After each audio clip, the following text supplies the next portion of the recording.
So, yeah, somehow we got this rabbit out of the hat with almost no budget and almost no time on anyone's hands. So I'm very grateful for that.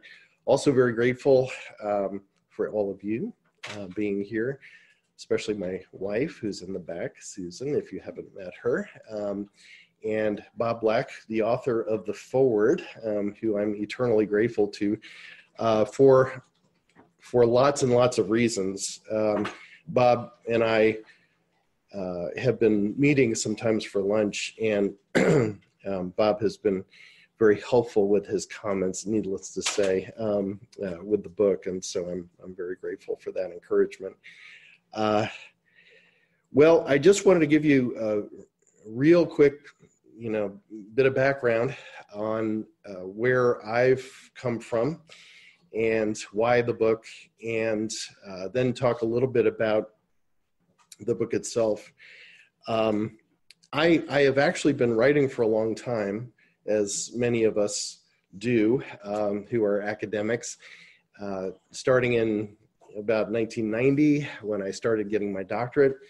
And obviously, most of the writing was academic, some book chapters, journal articles, things like that, and some people will kind of separate out those things and say, well, there's academic writing, and then there's, sort of writing like this, a practical theology, then there's fiction, then there's other kinds of things.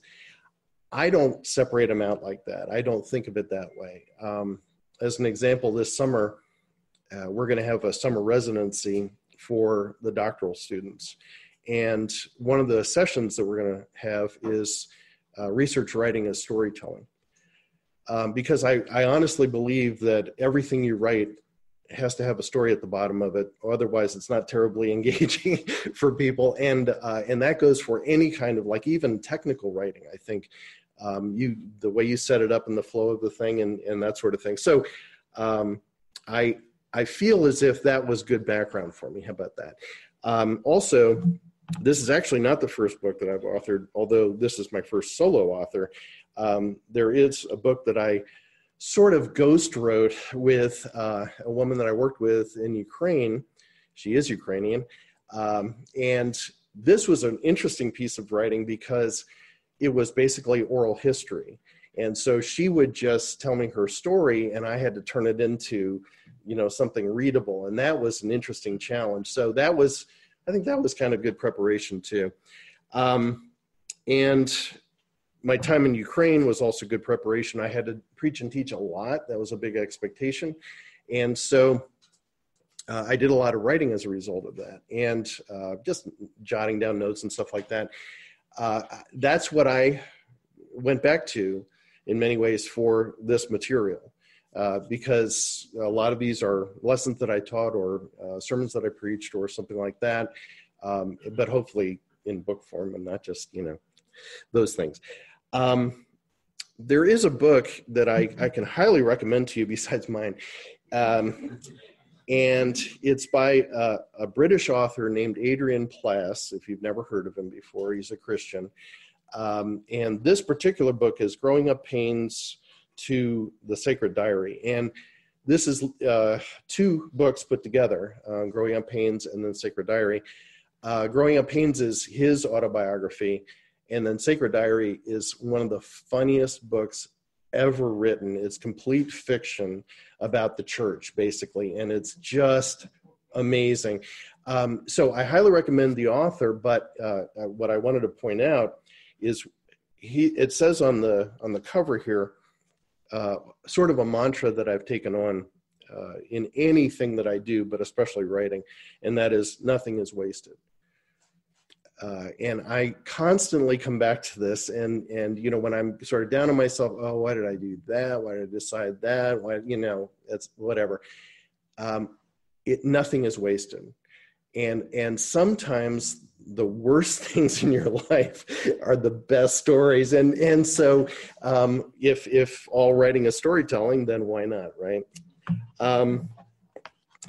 So about a little over a year ago, I turned 60, and I have a folder on my desktop that says book ideas, okay? And it's just chock full of stuff that I could potentially turn into a book or something like that. And I turned 60 and I looked at that folder one day and I said, self, you're not getting any younger. So I literally just pointed to the thing that was the most developed, and I sent off a chapter to Whitfenstock Publishers, and they wrote back and said, yeah, we'd like to publish that. That's how it happened, okay? And people asked me, how long did this take you? I found an email to myself from 5 years ago with a version of this book. So that gives you a sense, but if you go back to Ukraine, it's much longer than that, where the material came from. I'm sure you're aware of Mark Batterson, the Circle Maker, and his devotion that he wrote, et cetera, et cetera. He has something interesting in the Circle Maker. He says, my dream of writing had to germinate for 13 years, and some of my goals will take decades to accomplish. Faith is what keeps those dreams alive, even when it seems as though they are dead and buried. But that is the very nature of seeds. They go underground, they disappear, and while it may seem like they're dead, they're not. They're just germinating beneath the surface. And that's very much how I feel about the last, say, 15 years or so. I always had it in mind, to write something, but yeah, just kind of stuff goes on and everything else like that. And I do think that there's a timing to things. One of the things I talk about in the book is being Holy Spirit led. And I think it's not just doing the right thing for the right reason. It's also doing the right thing for the right reason at the right time. And God is all about timing, I think. And this seems to be the time. So here I am standing in front of you. I would like to just mention Whitfenstock, if you can put up that page. This is the publisher. For those who are interested in this kind of thing and this process and that sort of thing, Whitfenstock is great because they have like 6 different publishing houses that are associated with them. And so if you will submit a chapter, then they will figure out where it would go.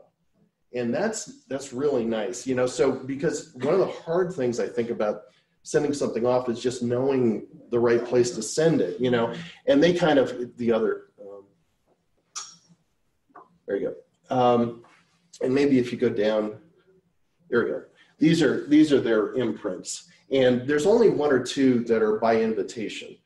The rest of them are just kind of, it's, just send us a chapter and we'll let you know what we think of it. And to give you an idea of the kind of the range, this is Practical Theology, the one that I wrote. I just had another book accepted that's going to be a textbook. So this one, Choices, is with, yes it is, Resource Publications. And the one that I had just accepted as a textbook is Whitfenstock. So in other words, they do the work for you, which is lovely. And they've been a dream to work with. So it's been great. Very, they respond to emails and all this other stuff. So it's just wonderful. And one more thing about kind of new writers and stuff like that, which I certainly consider myself to be.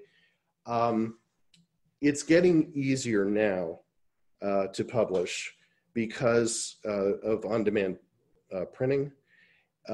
So they don't keep warehouses full of these books anymore, and so they get an order, they print them, and that's it, whatever the order number is. You can kill that now. And so they, low overhead, it's much, much easier, I think, to take on new authors, which is just wonderful. It's a great time to be alive. Anyway, okay, well, I'm going to just read you 2 very brief excerpts from the book, since Scott's already read one. I won't bore you. The book premise, okay, let me just give that to you, and you'll decide whether or not you even want to win the book, let alone buy the book, okay? So a couple of terms, 2 Greek terms, boulema and thelema. And you can find a lot of definitions for these things, but the ones that I'm going with, boulema is like plan, okay, like a sovereign plan. And thelema is like desire, okay? And so I talk about God's willema and thelema, and then how that mixes with our moral will, like the choices that we make. So we have the choices that God makes and the choices we make. So this is the end of the introduction. So here's the thesis of this book, to be tested by the reader in the following chapters. The highest bulima is God's purpose to bring about maximum glory for himself. The purest thelema is God's desire to bless and protect his people. And the most powerful moral will is our agreement with God's bulima and thelema. And then this is Romans 12:2. Do not conform any longer to the pattern of this world, but be transformed by the renewing of your mind. Then you'll be able to test and approve what God's will is, his good, pleasing, and perfect will. And then I say it's all about choices. I've already mentioned the power of story. That's one of my discoveries in writing for years. Walt Disney said one time, that's what we storytellers do. We restore order with imagination. We instill hope again and again and again. And this is the thing that I want to get better at, to have a goal, right, for writing and stuff like that. I want to get better at storytelling. If I can just be a better storyteller, I think I'll always, improve as a writer. So my other excerpt that I'll read to you, just to give you an idea of some of the stories. The Choices book is full of stories of biblical characters, but then I throw in, some others to make it a little bit more modern, if you will, and also to make things a little bit more real and relatable in terms of the biblical stories. So one of the stories I throw in there is about my grandmother, and she was just the light of my life growing up, and all the years of my growing up. She came when I was just a year old, and stayed with us my whole life. And so I'm just going to read this to you, not saying like, isn't this great storytelling? But I'm saying stories are important. That's what I'm saying. Okay. And pardon my voice, I do have a bit of a cold today. Sorry. Of course, and this is the chapter on Job, the choice for righteousness, talking about like the first two chapters of Job and kind of the peek behind the curtain that we get. Of course, we humans are not afforded a glimpse behind the curtain in our own lives. Many times we have to simply believe that we are part of a cosmic struggle, and our endurance in that struggle makes a difference. My grandmother on my father's side was one of the most righteous people I've ever known. She delighted in God and in life. She lived simply, and she served sacrificially. She came to live with us after I was born, when she was about 80 years old. No one could have known that she would live almost 30 more years. Until she was 100 years old, she cooked and cleaned and vacuumed. She took care of me when my parents were out of town. She taught me to play innumerable card games, and occasionally she even played wiffle ball with me. All of that changed shortly after she turned 100. She took a fall, and that began a slow decline in her health until her death nearly 10 years later. During that time, she would lay in bed most of the day, and if you asked her what she needed, she would say, "I just want the Lord to take me home."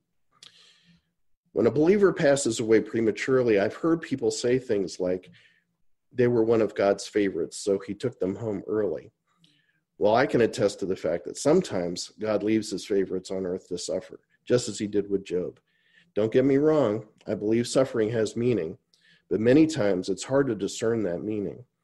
After the life of service my grandmother lived, it was difficult to imagine why it was so important for her to live in a debilitated condition for so long. We never got to see behind the curtain, to understand something of the cosmic battle that was being waged. And my grandmother never had everything that was taken from her restored, except in eternity. I do know that my grandmother never lost her faith in a good God, and maybe that was the point. And she finally did get her wish. At 109 years old, the Lord took her home.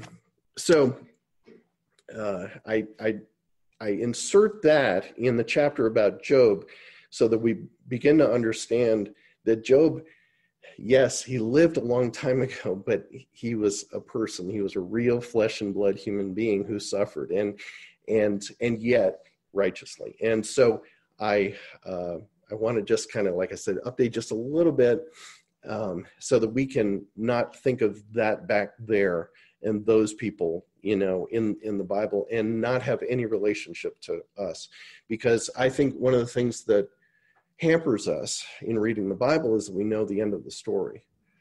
And so if we can kind of, zone out just for a little bit in terms of what's at the end and just focus on what they're going through, it teaches us a lot in a very modern way. Another thing that I have realized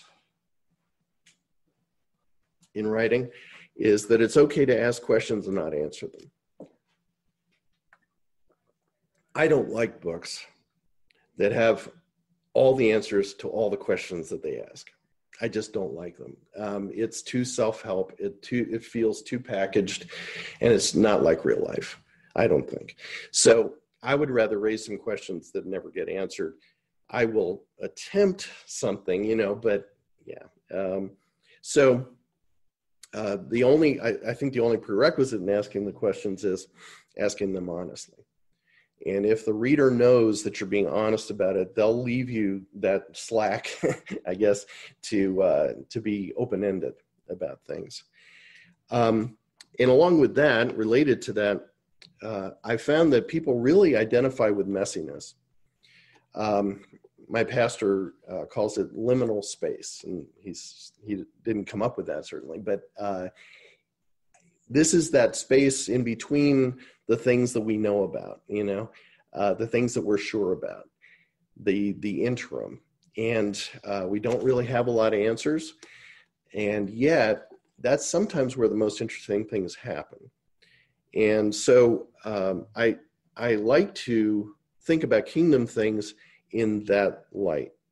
That is, what's messy, that I see around me. And that tends to be one of the more interesting things to write about, and at least think about. So I try not to hide the messiness, is the point. And then the last thing that I've kind of learned from myself is the process is at least as fulfilling as the product. Some of you are old enough to remember Chariots of Fire, and the runner saying that, when he runs, he feels God's pleasure. When I write, I feel God's pleasure. And that's even like preparing for a sermon or preparing for a class or something like that, even more than the teaching and even more than the preaching. When I feel God's pleasure is just sitting in front of him and writing, because I know it's something that he wants me to do, and I know he's gifted me to do it, and it's just our happy place, Christopher Wiseman was a friend of J.R.R. Tolkien. He said, "The completed work is vanity. The process of working is everlasting." And I like that. So rather than, finish a book, which I actually don't like at all, I don't like the process with the publisher and, the dots and the end dashes and end dashes and, oh my goodness, that's not fun. But the kind of the open-ended and the process of it is just the best. I love it.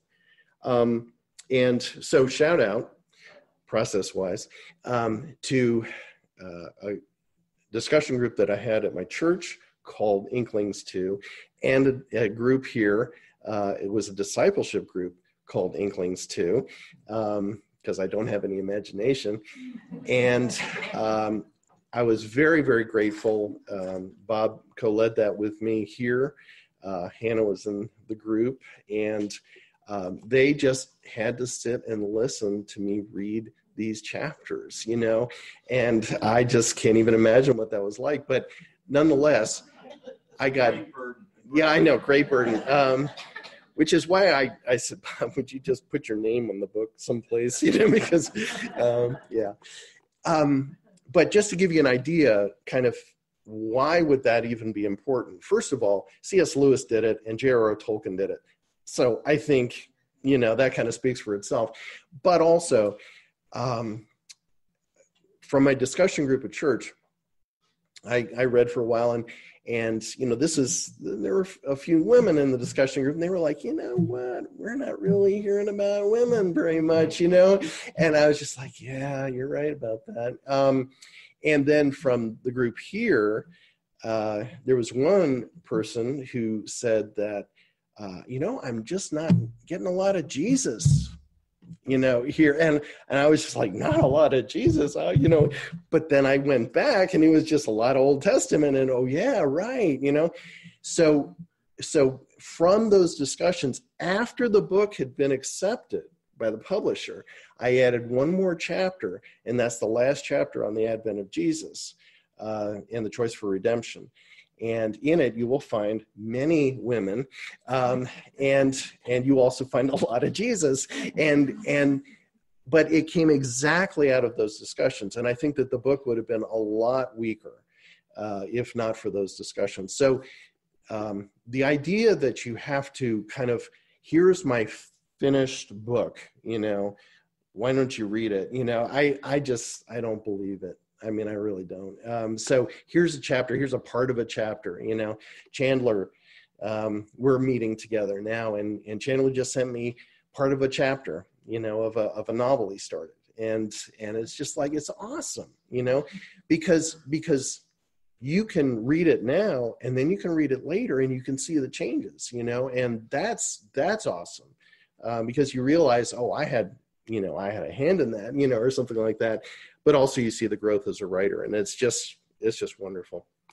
So I think that's mostly what I've learned, and mostly about the book. And so I do want to answer a question before it's asked, and then I will open up for questions. And the question is, where do you get the book? And you saw coming in the website for Whip-N-Stock. Really weird. I do not understand the publishing world at all. Okay, so if you go to Whip-N-Stock and you want a paperback, then they can save you money. It's $12 instead of $15 that it is on Amazon. But if you want a Kindle, somehow Whip-N-Stock is $12 and Amazon is $9.99. So you have to be a little bit careful with that, like, what it is that you want, and then just kind of shop around a little bit.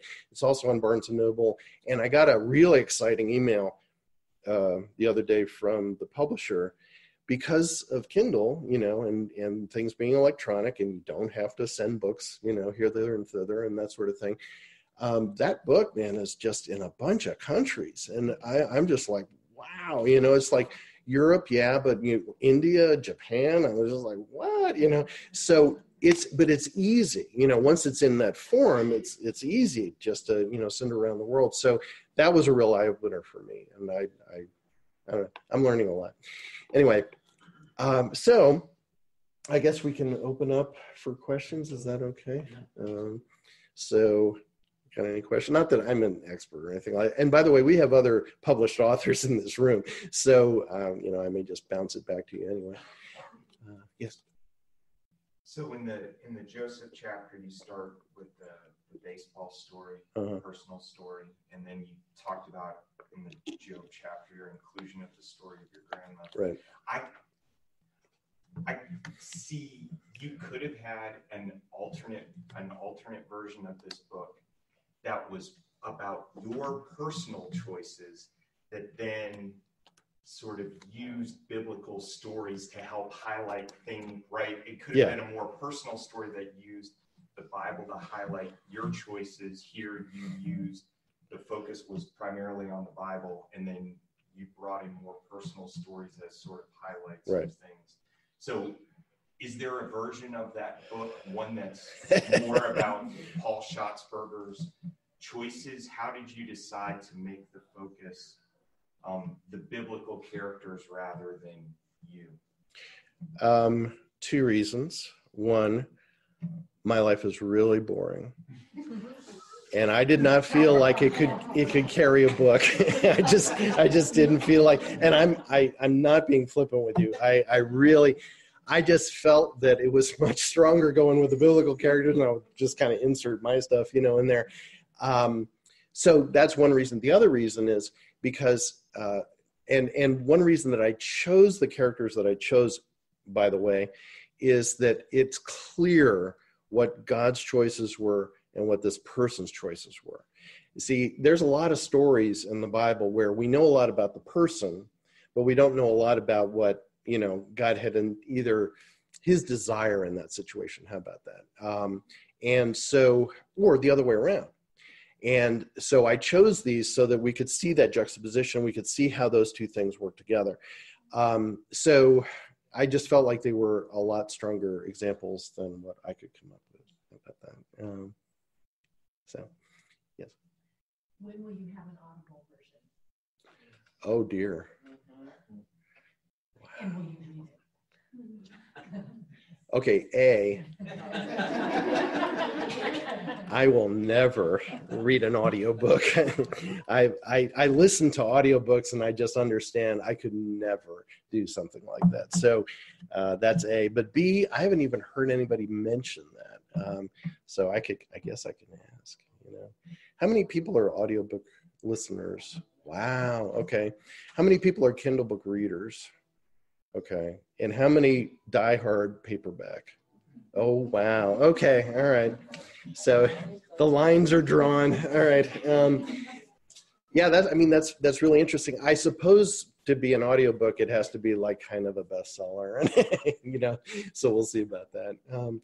Another funny thing about publishing, at least with these people, and I don't know if this is the rule, but you only find out how many have been sold and like your money and stuff like that on the anniversary of the publication. And so it won't be until October 31st of this year that I will find out anything, begin to understand, how the book is doing or anything like that. So yeah, that's weird. Another question? One thing I found really intriguing, what was kind of the timeline of just the process of publication when you first got in touch with them? And then I know at one point it was out of your hands, and then it was just kind of checking in. I found that intriguing. I think it was a solid year when I submitted, and then when it actually came out. And mostly that was me, by the way. They probably would have gone faster, but they wrote back in fall of 17. They send the contract, kind of documents and stuff like that, and say, pick a date, and I was so scared. I mean, it was just like, oh, I don't want to miss my deadline. So I made it August, from fall to August. And so, and it turned out with the copy editing and everything else like that, actually, it was a good decision. So from the time that I sent it in, like final, it was only 2 months ish. And then they had it out. And this is, again, that, copy, printing on demand, all that stuff. And everything's electronic anyway. And it's just incredible how fast things move now. Yeah. Do you always, when you sit down to write, do you always write in the same place? Do you have a place that? Yeah. Do you write your books as well as your class lectures and stuff? No. Yeah. So to repeat the question, where do I write like the books, and is it the same places, lesson plans and stuff like that? I write lesson plans everywhere. I mean, home, work, mostly work. But at home, writing a book or something like that, it's only one place. There's a desk, with a computer, and that's just, it's next to a window. And I mean, I just feel like that's, and by the way, that's also the place that I'll prepare for a sermon. It's just kind of this, I'm sorry, I don't mean to offend anyone. It's just this holy place. It's like this holy ground, you know, that it's just God and me, and I can really hear, you know, and I think that's terribly important. Not that I don't have any distractions. Please don't hear, oh, that's another thing. Sorry. I should just mention this. Way back when I started as a doctoral student, somebody told me a bit of advice that was just gold. They said, if you're waiting for a solid 2-3 hours to work on whatever it is that you're working on, forget it. It will never happen. You've got to snatch 15 minutes and then 30 minutes and do whatever you can. And that was like just the best advice ever. And you just have to kind of fall into it and fall out of it, you know. Yes, sir. This springs off your last statement, and I'd like to know kind of how you intended to schedule your writing time, maybe before you hit the deadline and then after you hit the deadline. What Before the deadline, I didn't have a schedule. It was just whatever came to me, you know, or whatever I had to do. So like if, you know, teaching like one of the Bible classes in Ukraine or preaching a sermon or something like that, yeah, okay, there's a deadline with that. And thank goodness for that, because I may never get anything done otherwise. But after, that's when I felt the pressure. And that's why I was really glad most of it was already written and it was really just editing. Because if I had to just, you know, out of my head, come up with something brand new, that chapter I added was basically a teaching that I already done. And so I could kind of reformat it for the book and that sort of thing. I didn't have to come up with it from scratch. So yeah, it's different, I think. Is all of the writing done electronically? Meaning, is there ever paper? There's never, well, I can't say there's never. There's mostly never paper. It's all electronic. And I know that some of you in this room, because I know you, you are dedicated to paper and pencil and paper and pen and that sort of thing, and that's fine. I just find like it's another step, and it's just more time. And so I would rather just put it in whatever it is and then edit it, you know, later. The exception is when I'm traveling. I don't necessarily want, you know, to keep something that I can really, you know, type on. So I will probably have a notebook or something like that with me. And actually from Ukraine, I have stacks of notebooks, and that's where some of the stuff came from. Question from online. Now that we've seen the first solo work, when is the next one coming out and what might it be about? See, it's like, you know, when you're single and the parents ask, well, when are you getting married? And then you get married, when are you having a kid? When are you having another kid? I mean, it just, you know, anyway, so I have started something called More Choices. So I'm just putting that together right now. But remember, I have that folder, you know, book ideas. So I mean, I would love to publish stuff, but they're, you know, kind of one thing at a time. And I do have this textbook, and it's just it's going to have a deadline. I got to get it out. So I mean, you know, that's kind of the priority at this point. Anything else? Yes. I want to go back to your desk, and in that, what I think I'm hearing is you're a long time with God. Did you find a pattern in the times that you find yourself sitting at that desk and just experiencing flow? In terms of what I produce? Mm-hmm. I think probably if I had a deadline and something to, you know, to produce, then it was going to be more coherent. If I didn't have a deadline, or if it was just kind of some tangential something or other, I'd just kind of, you know, write it down and then keep on going like that. So it's different. It's different. And it just depends kind of what the need is, I guess. And what God wants to accomplish. I mean, yes, sir. Did you have a word count in mind, or did your publisher give you a guideline? I did not, and apparently they did not.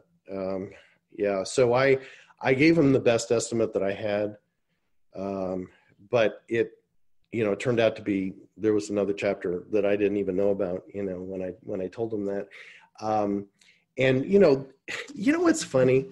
What's funny about publishing a book is you work so hard for so long, and then this skinny little thing comes out, and you're just like, wait a minute, I remember a lot more, that's discouraging, actually, because then I go and I pull something off the shelf, somebody's novel or something like that. It's like this. How do you do that? How do you write that many words? So maybe I'll get better at that too. Who knows? I'm not much of an embellisher. Anything else?